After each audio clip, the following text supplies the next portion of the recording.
नमस्कार, राम राम दोस्तों।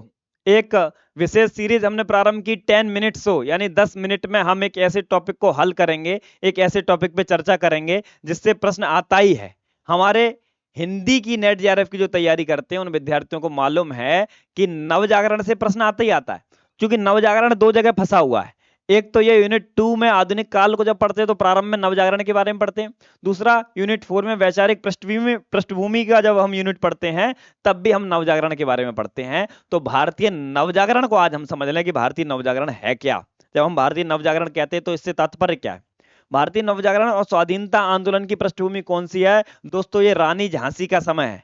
जब रानी झांसी का समय चल रहा है 1857 1850, वही समय है जब सांस्कृतिक रूप से, राजनीतिक रूप से या सामाजिक रूप से देश भर में बदलाव हो रहा है। तो क्या कहा नवजागरण के बारे में कि नवजागरण या हिंदी नवजागरण राष्ट्रीय स्वाधीनता का सामाजिक, राजनीतिक और सांस्कृतिक आंदोलन है। तीनों परिवर्तन इसमें हो रहे हैं, सामाजिक भी, राजनीतिक भी और सांस्कृतिक भी, जिसका मुख्य स्वर साम्राज्यवादी विरोधी तथा सामंतवादी विरोधी है। यानी आप ये समझ लो, सामाजिक भी है, राजनीतिक भी है और सांस्कृतिक आंदोलन भी यहां हो रहा है।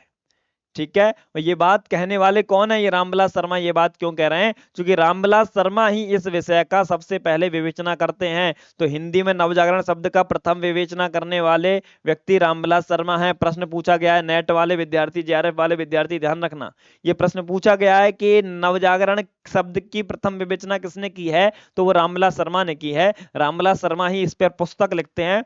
क्या पुस्तक लिखते हैं? भारतेंदु हरिश्चंद्र और नवजागरण की समस्याएं।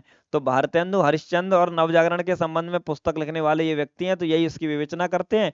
तो भारतेंदु हरिश्चंद्र और नवजागरण की समस्याएं, ये ध्यान रखेंगे कि ये पुस्तक लिखने वाले लेखक कौन है। ये पुस्तक लिखने वाले, ये आ रहा है क्या बोर्ड में इधर? हाँ, आ जाएगा, यहां तक तो आ जाएगा स्क्रीन पे। ठीक है, तो आप समझ लेना, मैंने लिख दिया है। थोड़ा थोड़ा आपको समझ में आ जाएगा, बोल तो दिया ही था मैंने। पुस्तक का नाम भारतेंदु हरिश्चंद्र और नवजागरण की समस्या, इनकी पुस्तक, जिसमें ये इसकी विवेचना करते हैं। ठीक, डॉट डॉट डॉट कर दिया, नहीं रहा। हिंदी में नवजागरण शब्द की विवेचना इन्होंने की। नवजागरण को 1857 की क्रांति से उत्पन्न मानते हैं। मैंने कहा रानी झांसी का समय ध्यान रखना नवजागरण की जब चर्चा कर रहे हैं। तो 57 की क्रांति से उत्पन्न है। और नवजागरण को पश्चिम के रेनेसा से मानते हैं। रेनेसा क्या है? जब पश्चिम में जो आंदोलन हुए थे 14-17वीं सदी के मध्य पश्चिम में, वो आंदोलन धार्मिक प्रगति के आंदोलन हुए, सभ्यता और संस्कृति के विकास को रेनेसा इन्होंने कहा पुनर्जागरण। तो जो पश्चिम में जिस प्रकार से पुनर्जागरण आया था उसी प्रकार से भारत में भी आया। जब हम धार्मिक परिवर्तन हमारे यहाँ हुए, जब सांस्कृतिक परिवर्तन हुआ, जब दो संस्कृतियों की टकराहट हुई, तो क्या कहा था रामस्वरूप चतुर्वेदी ने? यह बात भी हम आगे पढ़ेंगे कि रामस्वरूप चतुर्वेदी इसको क्या कहते हैं। रामस्वरूप चतुर्वेदी कहते हैं कि पुनर्जागरण को दो जातीय संस्कृति की टकराहट मानते हैं, कि दो संस्कृति टकरा रही हैं। कौन कौन सी संस्कृति इसमें टकरा रही थी? आप सबको पता है कि पश्चिम की संस्कृति, चूंकि ईस्ट इंडिया कंपनी इस पे राज करती थी भारत पे, और ब्रिटिश शासन था यहाँ पे, तो ब्रिटिश शासन होने के कारण पश्चिम की सभ्यता, पश्चिम की संस्कृति यहाँ हावी हो रही थी, और हमारी भारतीय संस्कृति, दो जातियों की संस्कृतियों की टकराहट की वजह से ये नवजागरण, ये पुनर्जागरण होता है। ऐसी बात रामस्वरूप चतुर्वेदी कहते हैं। लेकिन रामविलास शर्मा क्या कहते हैं? रामविलास शर्मा ने भक्ति आंदोलन को लोक जागरण की संज्ञा दी। रामविलास शर्मा कहते हैं कि भक्ति आंदोलन ही लोक जागरण है, और लोक जागरण और नव जागरण अलग अलग चीज है, इसका अंतर स्पष्ट करते हैं। उन्होंने कहा भक्ति आंदोलन को इससे नहीं मिला। कुछ लोगों ने इस पर चर्चा हुई, बहस हुई। कुछ लोगों ने कहा कि भक्ति आंदोलन के समय भी तो यही हो रहा था बॉस, भक्ति आंदोलन के समय भी तो सामाजिक, धार्मिक, राजनीतिक ऐसे कई परिवर्तन हो रहे थे, समाज सुधार के आंदोलन उस समय हो रहे थे। तो इन्होंने बताया कि वो अलग तरह का परिवर्तन था, वो लोक जागरण था, यह नव जागरण है। यह बात स्पष्ट करने वाले रामविलास शर्मा, लोक जागरण प्रथम जातीय निर्माण को व्यक्त करने वाला सांस्कृतिक आंदोलन है, जिसका मुख्य स्वर सामंत विरोधी तथा मानवतावादी है। भक्ति आंदोलन का काव्य ही लोक जागरण का काव्य है, यह बात भी कही जाती है। इस बात का भी हम ध्यान रखेंगे। ठीक है।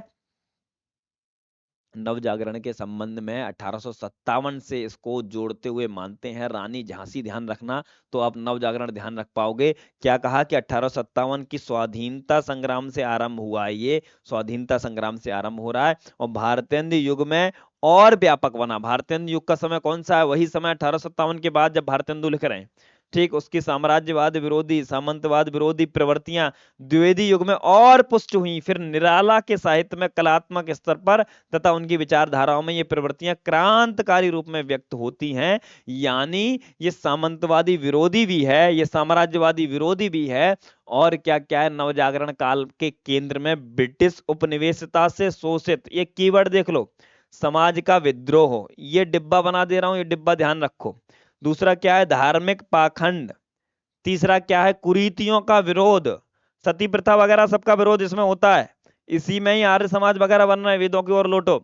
समाज सुधार आंदोलन भी इसी समय में हो रहे हैं, कि उपज यह पूरा नवजागरण रहा। 19वीं शताब्दी के इन आंदोलनों ने भारतीय समाज एवं संस्कृति को नवीन दृष्टि दी। तो ये नवजागरण के संबंध में इसको व्याख्यायित करते हुए रामविलास शर्मा लिखते हैं कि नवजागरण है क्या। ठीक, अब रामस्वरूप चतुर्वेदी ने जो कहा वो मैंने आपको बता ही दिया कि ये दो जो जातीय संस्कृति टकरा रही है, इस वजह से ये नवजागरण है, पुनर्जागरण है।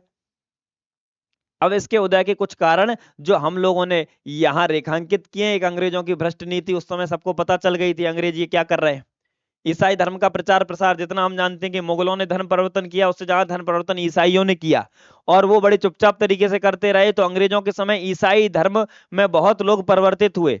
हिंदू धर्म की रूढ़ियों के प्रति जागरूकता वो कौन कौन सी थी, छुआछूत, सती प्रथा, बाल विवाह, ये उस समय हो रहा था। यानी ये उस समय हो तो रहा था, लेकिन इसको लेकर प्रश्न करने लगे थे लोग, पूछने लगे थे कि ये क्या चल रहा है तमाशा, इसको बंद करना चाहिए। पाश्चात्य शिक्षा का प्रसार उस समय हो रहा था, और अंग्रेजों का अत्याचार, जो हम सब इतिहास की पुस्तकों में पढ़ते हैं कि अंग्रेजों ने कितना अत्याचार उस समय किया, तो उन अत्याचारों के बारे में भी, उन अत्याचारों का विरोध करते हुए भी हम सब लोग जो सामने मुखरता से आए, वही नवजागरण है। वो विरोध हमने कैसे किया, इधर प्रेस एवं पत्रिकाओं का आरंभ। वो विरोध कैसे दर्ज किया, डाक व्यवस्था का प्रभाव, यातायात का प्रभाव, डाक से, प्रेस से, प्रेस के माध्यम से बात जब पहुंचती थी, और विदेशी घटनाओं का प्रभाव, जर्मनी एकीकरण उस समय होता है, अमेरिका में दासों की मुक्ति होती है, और इंग्लैंड में सुधार आंदोलन होते हैं। लेकिन दोस्तों मैंने कहा कि नवजागरण जब ध्यान रखना तो रानी झांसी ध्यान रखना, इसलिए 1857 की क्रांति भी उसमें योगदान देती है नवजागरण उदय में। ठीक, अब समाज सुधार आंदोलन, जब हम बार बार कह रहे हैं कि समाज सुधर रहा है, तो समाज कैसे सुधर रहा है पता कैसे चलेगा, कौन से समाज सुधार आंदोलन हुए, नवजागरण की प्रवृत्तियां पूछी जाती हैं, तो ये प्रवृत्तियां इनकी वजह से नवजागरण उदय हुआ, ये ध्यान रखना है।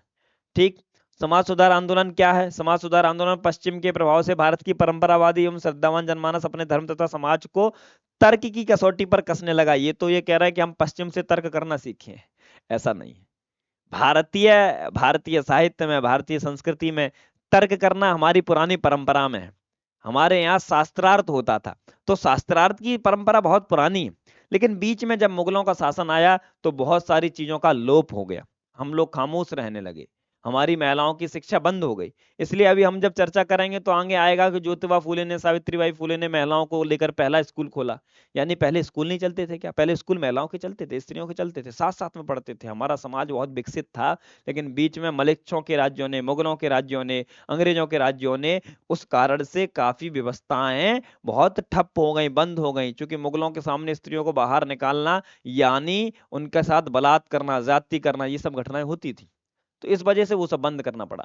इस वजह से प्रश्नाकुलता बंद हो गई। तो प्रश्नाकुलता यहां से पुनः प्रारंभ होती है नवजागरण से, प्रश्न करने और धर्म तथा रीतियों को पुनः विवेचना प्रारंभ हुई, इसलिए पुनः शब्द यहां लगाया है, पुनः विवेचना। इसका मुख्य कारण प्रिंट का आना था, प्रिंट आ गया था। जिस प्रकार पश्चिम में प्रेस के आने के बाद बाइबल की टीकाएं लिखी गई और जनता जिज्ञासु और प्रश्नोन्मुखी हो गई, उसी प्रकार भारत में प्रेस के विस्तार ने सामाजिक धार्मिक आंदोलनों को प्रारंभ करने से लेकर गति देने में महती भूमिका निभाई। यानी प्रेस आई, पत्रिकाएं आई, तो हम लोग प्रश्न करने लगे कि आखिर ये बात कैसे कही गई, आखिर सती प्रथा क्यों लाई गई। तो इन बातों की जब विवेचना हुई, इनकी समीक्षा हुई, तो इसको जागरूकता फैलाने के लिए मतलब बहुत दूर तक, सुदूर ग्रामीण क्षेत्रों में भी प्रेस के माध्यम से बात पहुंचाने लगे प्रबुद्ध जन। और उनमें कौन कौन लोग थे, उनमें राजा राम मोहन राय थे, उसमें दयानंद सरस्वती थे। अभी इनके बारे में भी जान लेते हैं 1 मिनट में। अब क्या सती प्रथा है, भ्रूण हत्या, बाल विवाह, दास प्रथा तथा निम्न जातियों के साथ छुआछूत की घटना के प्रति समाज में जागरूकता है कि ये नहीं करना चाहिए। यानी उस समय ये सब चरम पर था।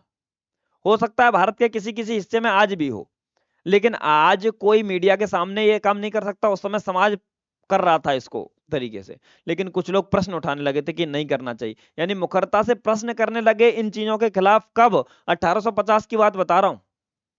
आज से 150 साल पहले, 200 साल पहले हम लोग प्रश्न कर रहे थे कि ये बंद करो, भ्रूण हत्या बंद करो, बाल विवाह बंद करो, तो तब भी लोग जागरूक हो रहे थे।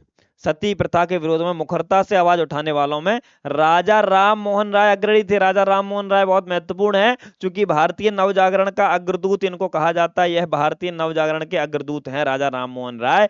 एक बहुत जरूरी बात अपने सारे विद्यार्थियों को जो आरडब्ल्यूए के साथ यूजीसी नेट की तैयारी कर रहे हैं दोस्तों, ये प्रश्न पूछा गया है, तो आप ध्यान रखेंगे कौन सा प्रश्न, कि स्त्री शिक्षा के लिए महात्मा ज्योतिबा फुले ने पहला विद्यालय 1848 में खोला। पूछा गया कि स्त्री शिक्षा के लिए पहला विद्यालय खोलने वाले व्यक्ति कौन है। पूछा गया कि कब खोला गया, तो आपको ध्यान रखना है कब खोला गया, कहां खोला गया और किसने खोला पहला विद्यालय स्त्री शिक्षा के लिए। 1848, 1848 हिंदी में, ध्यान रखना। ठीक, एक जरूरी बात हम और कर लें कि किस किसने किन किन संस्थाओं की स्थापना की, क्योंकि यही वो लोग थे जो लड़ रहे थे, यही वो लोग थे जो समाज को बदलने के लिए तन मन धन से लगे हुए थे, अपना जीवन इन्होंने समर्पित कर दिया। उसमें सबसे अग्रणी राजा राममोहन राय। कलकत्ता, चूंकि उस समय भारत भर के शिक्षा का केंद्र कलकत्ता था, तो कलकत्ता से आवाज उठी। विद्वता का केंद्र बंगाल था, तो बंगाल से आवाज उठती है और ब्रह्म समाज की स्थापना 1828 में राजा राममोहन राय करते हैं। भारतीय नवजागरण के अग्रदूत हैं, पितामह हैं।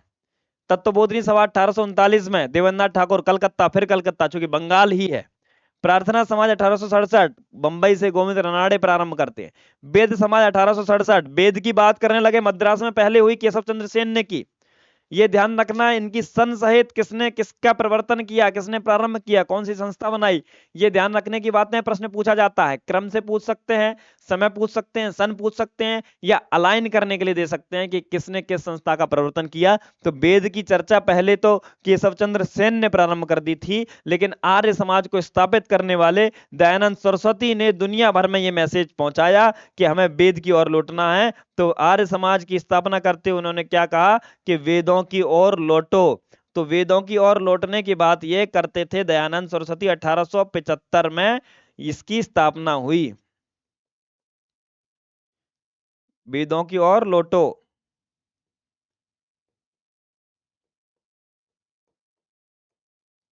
ठीक। सत्य शोधक समाज 1873 ज्योतिबा फूले बनाते हैं सत्य शोधक समाज। थियोसॉफिकल सोसाइटी 1875 उलाट वास्की एवं कर्नल अलकाट और रामकृष्ण परमहंस 1897 में। स्वामी विवेकानंद चिकोवा में भाषण दे के आने के बाद अमेरिका से जब वो आते हैं, तो फिर स्वामी विवेकानंद अपने गुरु रामकृष्ण परमहंस के नाम पे रामकृष्ण मिशन प्रारंभ करते हैं। ठीक, रामकृष्ण मिशन को प्रारंभ करने वाले, समाज को बदलने के लिए प्रयास करने वाले ये सारी संस्थाएं और इनके प्रवर्तक, ये नाम ध्यान रख लेना दोस्तों। ये प्रश्न पूछा जाता है। ये था आज का आपका 10 मिनट शो। ये 10 मिनट शो हर रविवार हम आपके समक्ष लाएंगे और प्रयास करेंगे एक वो टॉपिक करवाने का जहां से एक दो प्रश्न आते ही हैं। अगर एक प्रश्न आया तो 10 मिनट में 2 नंबर हमने पाए, तो आप प्रयास करें इसका रिवीजन करने का, इसको याद करने का। अगले रविवार फिर मिलते हैं इस 10 मिनट शो 10 मिनट की सीरीज के साथ। आप सबका बहुत बहुत धन्यवाद। राम राम दोस्तों।